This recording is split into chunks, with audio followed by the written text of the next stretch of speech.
Hey, what's up guys? Welcome back to the channel. Today it's all about the Eachine Trashcan and bringing it up to the next level, extending your flight time. We're going to talk about a few different mods that I did to this to kind of make it a hot rod. It pretty much turns it into a different animal. We're going to add an XT30 on the board. We're going to remove the original battery cable that was in the back for these 1S 300 milliamp batteries.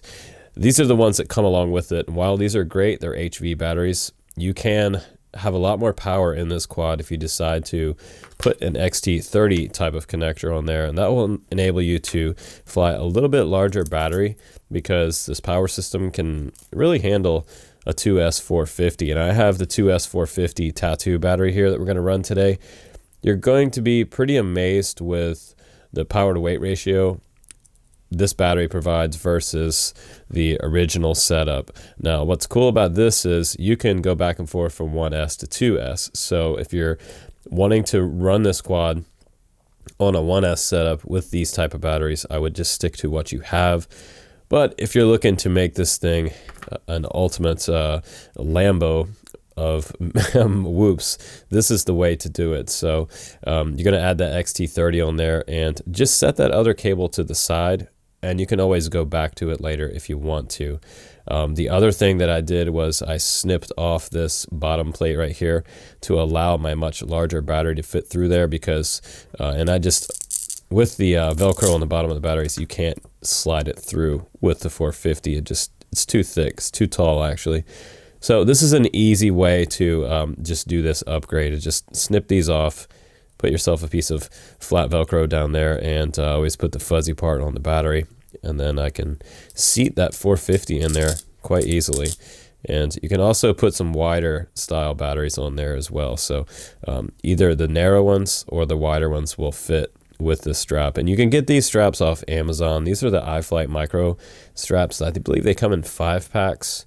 For around $5 or so on Amazon. You should definitely just hop on there and order yourself a set of those. But the strap is shorter than a lot of the other straps out there, and you can really, it'll fit pretty much any size 2S battery on there.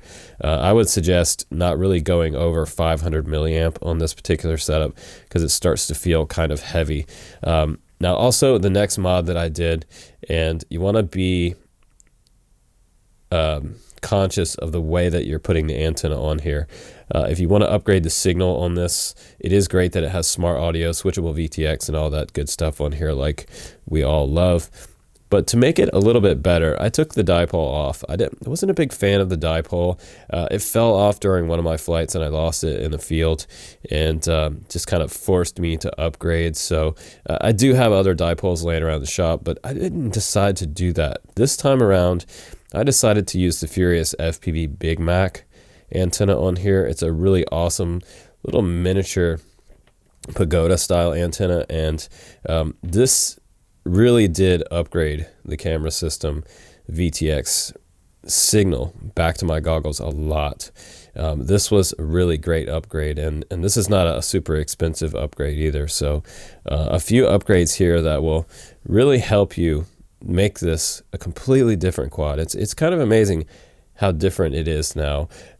Also, when you're adding your strap on the bottom, you can get this micro strap through there, but one of the things you're going to have to do is just remove those motor connectors right there, and then you can slide your strap through.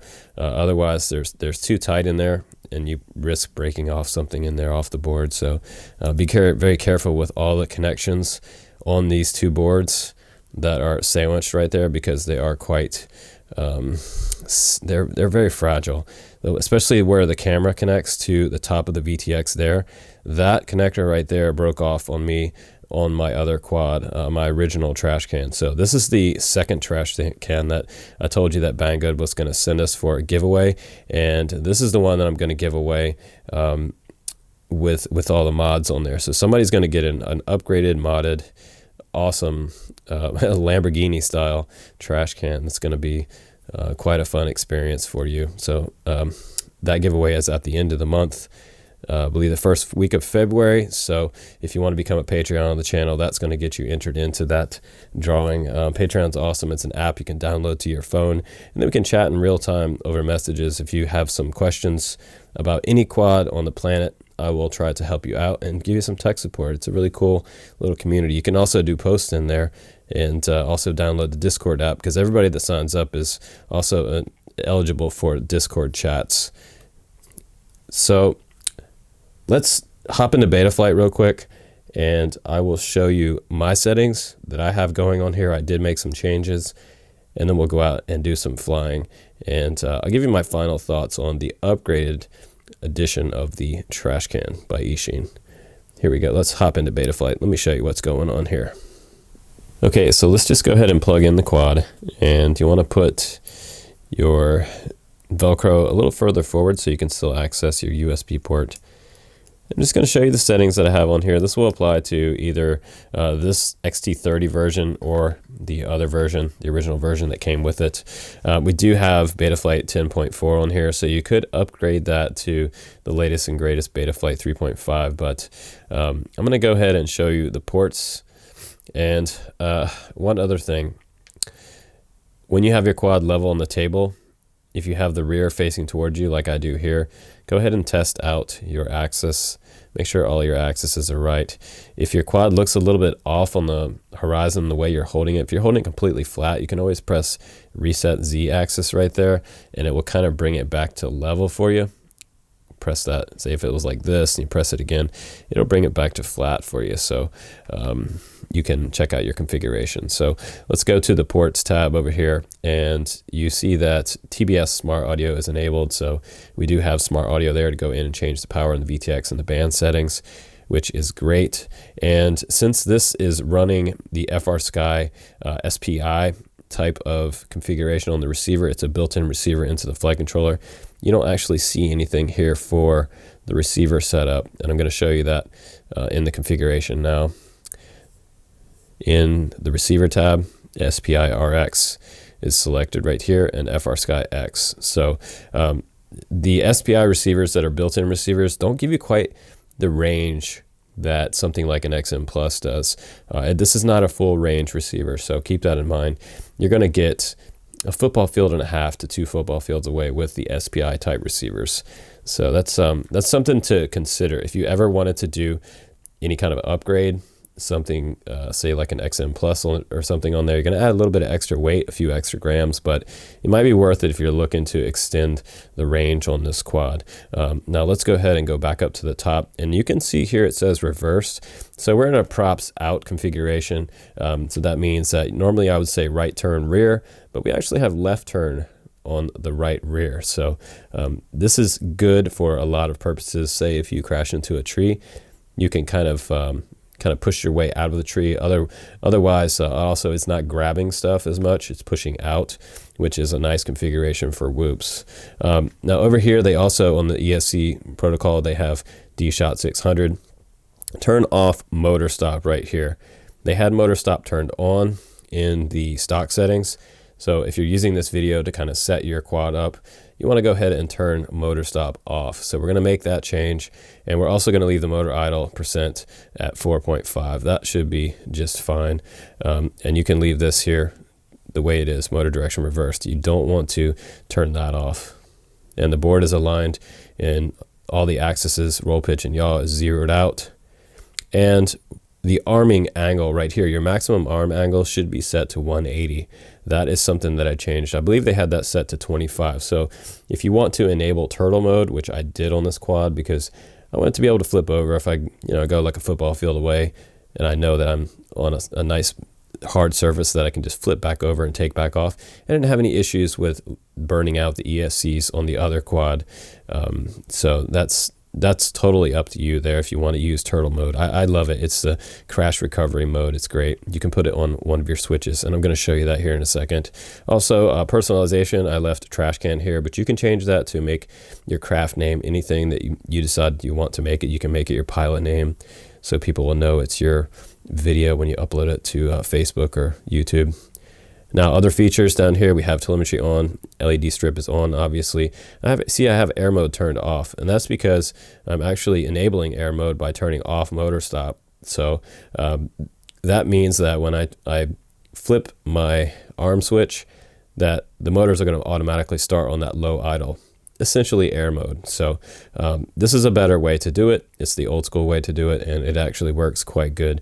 It also lets you know that that your quad is armed. Otherwise, if it's sitting there with no motors moving, then you accidentally hit the throttle and it flies up into you. So I've seen that even happen on 5-inch race quads. It's pretty nasty. So I always religiously turn off motor stop, and that's going to help you a lot. Plus, when you go to a 0 value on your throttle stick all the way down, the quad's not just going to fall out of the air. So we're going to go down now, and you can put air mode on the switch, but I never do it that way. I used to, but I don't now. We have OSD on. Anti-gravity was also off, and the dynamic filter was off. So I turned both of those on. You can turn both of those on your setup. And we also want a D-shot beacon tone. So yeah, and let's go ahead and turn RX set on as well. Both of those can be on. And we'll just save and reboot there. And all the rest of the stuff that was at that menu, you can just kind of leave those on for now. Let's go back to the configuration. All this stuff down here at the bottom, the beeper configuration down here. So let's go ahead and you can go to power and battery next. The power and battery screen, they had the minimum cell voltage set to 2.9, which is great. It's very, very low. If you fly it down to that point, you might start damaging your battery, but it's not going to start giving you a warning as soon as you do a throttle punch. And a lot of times I turn the warning cell voltage down to 3, and I have the minimum cell voltage at 2.9. So if yours is set like that, you can leave it like that. That way it's just not going to bug you every time you do a punch out or hit the throttle. So we're going to go down now to Failsafe. And Failsafe, the guard time for the activation after signal loss right here, I would normally set that to about 2. That means 2 minutes. You want to have this set to drop, not land, because land will still have some power, some air mode in the motors, and if it has some weird issue, it could actually have a flyaway. So you don't want your trash can flying off to the next town over. It could happen. So PID tuning, here are the PIDs, and these are all stock PIDs. Super rates are all set to stock 75, 75, and 80 right there on this row for the super rates. RC Expo is 0. You could add a little bit if you want to soften up the controls, but you probably don't need it. Proportional, integral, and derivative, those are all going to be stock settings right there. So you could kind of pause the video right there. If you had messed yours up and you need to redo it, there's all the numbers for you right there. So the angle horizon 50, 50, and 55 there on the angle limit. Throttle mid is 0.50. Throttle expo is zeroed out. TPA is 0.10. TPA breakpoint is 1650 there. And you get a little bit of a rates preview down here. If you want to test out the rates, if you think they're too high, you can turn them down right here. You can bring that 75 down to something like 55 and 80 down to like 60, and that'll really soften up the controls a lot. But if you want it to roll faster and tighter, you're going to leave them at 75 and 80. Because if you have these too low, your quad's going to do a big loop into the ground. So that's totally up to you as a pilot, how you feel comfortable in flying. Now, we're going to talk about the receiver now. Mine came with the channel map tab right here, set up to default. And when it was set to default, it was I believe it was TEAR, and that was completely wrong in this menu right here. So everything was moving different directions, and if you have this problem and you're running an FrSky radio, most of the time we have it set to AETR, and that would be aileron, elevator, throttle, rudder, which we don't have rudder on quads, but the rudder is going to be your yaw axis. So AETR 1, 2, 3, 4 is what you want for your channel map setup for FrSky. And you're also going to have to set those up inside your radio as well. So that's a whole different video, but it does take a little bit of time to do that. This receiver tab is also for checking before you get down to the next mode switch right here. You want to figure out which switch you have activated is aux 1, 2, 3, and 4. So we're only going to use 3 switches actually on this setup, so it's not super complicated. We're going to have an arm switch, which I usually put on aux 1. aux2 would be my modes switch, say like my acro mode, my horizon, and my stability mode. And aux3 is usually going to be my beeper, and then I can put an extra one on there, aux4, for our turtle mode crash recovery switch. So let me go ahead and turn the radio on real quick, and I'll show you which way these receiver tabs should move when you move your sticks. Okay, so I've got the quad plugged in. Let me go ahead and turn on the radio, and you'll see that the quad does connect to the radio once the radio is powered on without having a battery plugged in. If you see that your channel maps don't show up, if you have another quad, some other quads require the battery to be plugged in. So sometimes people say, oh, I can't see my channel maps load up. I don't know what's going on. Sometimes these smaller quads require the battery, especially some of the 1S battery setups on little tiny whoops have to be plugged in. But this one doesn't have any issues with showing me my channel maps. So this is the way that you want your sticks to move in correlation with the channel map. So we're going to do throttle first, and you see it's all the way at the lowest value there. If I raise it up, you should see it come across to the right like that, and then back down. So throttle's correct, and let's do the yaw next, left and right, just like that. Okay, now we're going to do the pitch and roll. So if we push forward on the right stick, the pitch should go forward just like that, and when I pull back down, it should go down like that, and then back to center. Around 1500 is what you want. 1500 with a maximum of about 2000. And then we're going to use aileron left, which is going to be your roll axis. Should go down past 1000 and all the way up to 2000 there, and back to center around 1500. So right, left, forward, back, throttle up, throttle down, yaw left, yaw right, and back to center. And to get into your smart audio, it's going to, when you have the quad not armed, sitting on the ground, you can go left stick like this, right stick up, should take you into the quad's menus. Now the next thing we can do here is I normally set my arm switch to be this switch right here because it's the long switch. It's closest to my index finger, and we're just going to check on that, and it's on aux1. And if you don't have this set up, you're going to have to go inside the radio to the mixer menu, go over here, and you see how I have things activated here on the inputs, SF, SB, SC. So that is SF right there, that back switch. And the next one down, SB, would be my mode switch here, and my beeper switch will be aux3. So 1 for arming, 2 for modes right there. We should see some modes. Actually, I'm going to have to activate that, so I'll just do it real quick for you. So I usually fly acro, so it doesn't matter, but let's go ahead and activate that. Just go to the source and your inputs and move the switch you want. So that's actually going to be SA. So now I can return and go back again to the inputs. I can tab over to my mixer, and I can go down to channel 6 there, SB, and go to the source again, and I'm going to move that same switch, SA. See, now it's moving inside Betaflight, and that's how you activate a switch, and that's just pretty easy. So now when I go into the modes tab right here, you'll actually see that some of that, all of that is working. My beeper and my turtle mode is now working on the aux3 channel. So I'm going to go down, and you want to go ahead and save what you just did there because we have everything set up correctly.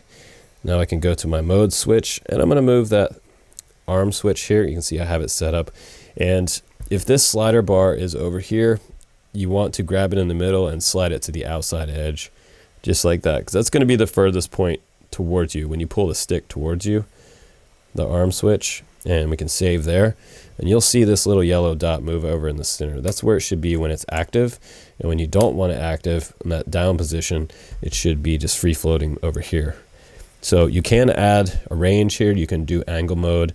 If I want to set that up for angle mode, I can just drag that over, drag this tab over, and when my switch is all the way up, you see it's just floating here in the middle. We're going to change the tab to aux1. actually aux2, because aux2 is our mode switch. So now you can see it's active. It's at that very top position right here. If I go down one, see how it's free floating? That would be acro. And if you wanted to add horizon, you could do another range, change that tab to aux2, and you can scooch these little tabs in, actually make it a little tighter so they're not overlapping, and save again. And now my third position down, see how horizon came back? And now when I go all the way to the down position here on the switch, it is in acro mode. And the way I have it set up, air mode will be active on all of these modes. If you wanted to add air mode only on a certain mode, you can also do that. And that's getting a little more complicated. Down here, they have, looks like air mode would be active during my acro mode. So I'm actually going to turn that off. And you can do the same thing because we already activated air mode in the very beginning of this video. So now we're good to go. And we can also check out the beeper here. That's our switch way over here. And it should be a D-shot beeper. That means your ESC should chirp. So now that looks like that's working. It's moving over inside there, and you don't really have to worry about scooching this over, but if you want to be a little neater, you can. And the rest of the stuff down here, we have flip over to set to crash.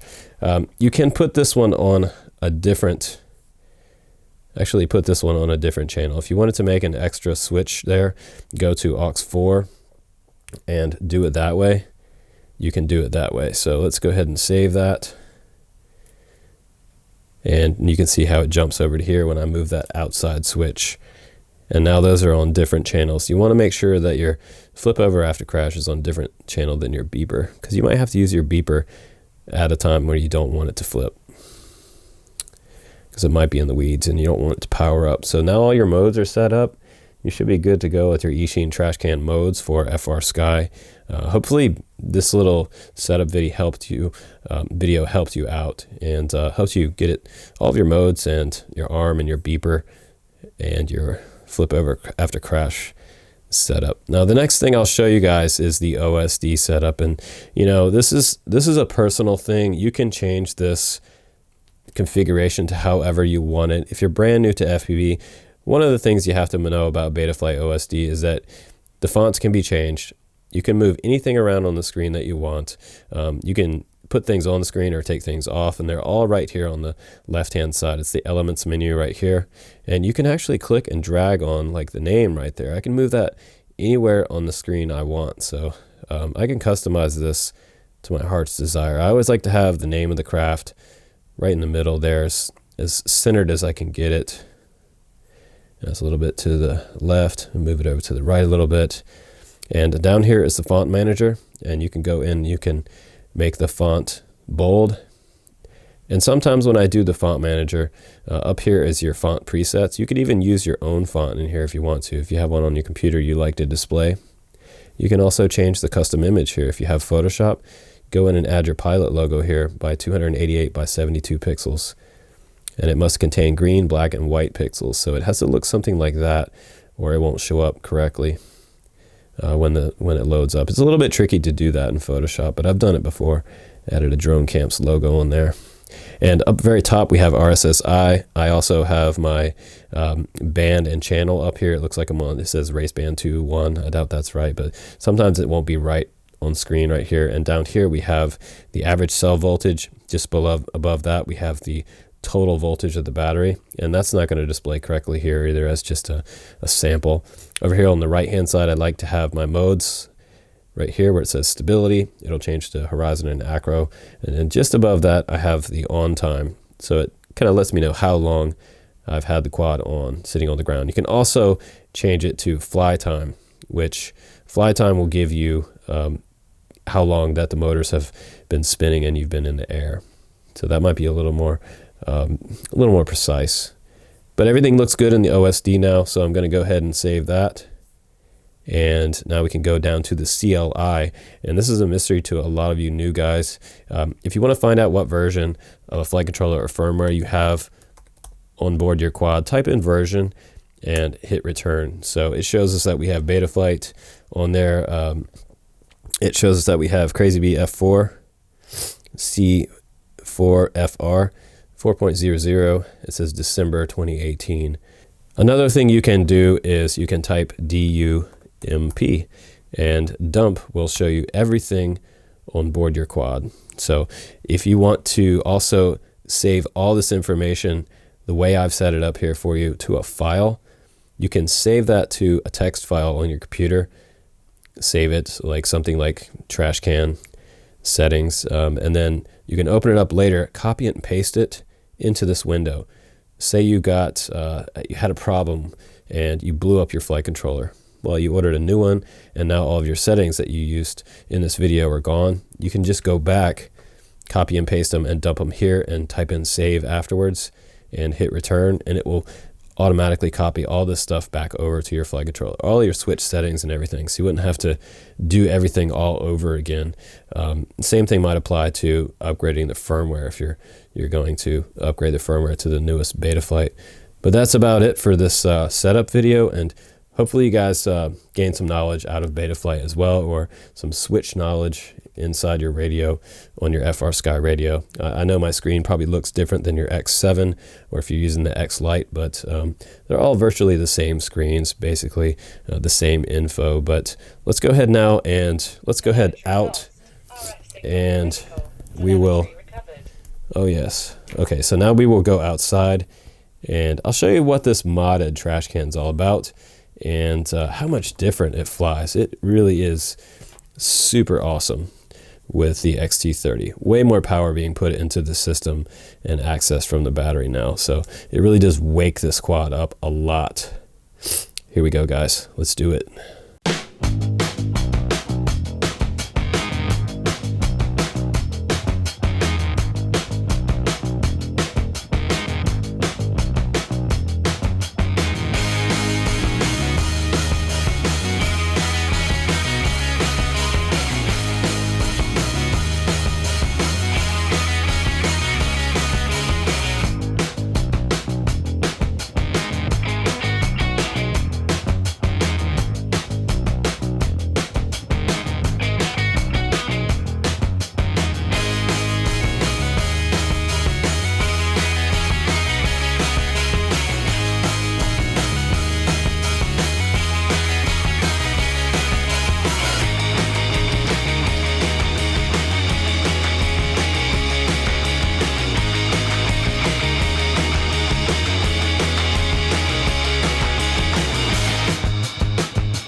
All right, guys, welcome back from the flight test. Man, is it a whole new animal with that 2S XT30 setup or what? It is just completely different. I also love this Big Mac from Furious FPV. I'll try to find the link for those guys down below, but you can also, I believe it's furiousfpv.com, and look for one of those Big Mac antennas with that UFL connector on there. Super awesome and much better for penetration, and maybe even a better distance on that VTX. So what did you guys think about the difference between the original batteries that it came with and the new batteries that we flew? What do you guys think about that? I think that as far as just making it fly like a totally different quad, this is the battery I like. If you're not quite as an advanced pilot, you could start off with these and work your way up towards upgrading to the XT30 later this year. But I think we really have a lot of options with the Trashcan, and if I had made my best of 2019 video when this came out, this would have been the #1 quad over the Mobula. The Mobula is still reigning in second place out there with a lot of people, and it's a big favorite. But if you were to ask me which one should I buy, the Mobula or the Trashcan, I would definitely have to say the Trashcan, because we have a better VTX on there and a better camera. So yeah, and great motors, and a lot of options for upgrading with the included XT30 in the kit. So I think it's a really awesome value, and it really does fly better and faster and crazier than any other 2S whoop out there. Beta FPV has a new one coming out. We are going to be testing soon on the channel, the 85X. And just to give you guys a little heads up on that, that one is scheduled to be here soon, the production version of it. And I'm going to bang it around for you guys, and I'll try to help you with the setup on that one as well. But thanks again for watching my reviews, guys, my honest reviews, updates, news, and all kinds of new stuff that's coming in FPV. And if you'd like to become a Patreon on the channel as well, I always have to mention that, because our community is growing, and it's a lot of fun, because I get to talk to you guys behind the scenes and help you out with your setups. But I appreciate it. Be well, take care, and fly as much as you can. And let me know how your trash can's working out for you. I'm Justin Davis, guys. Take care. I'll see you on the next one.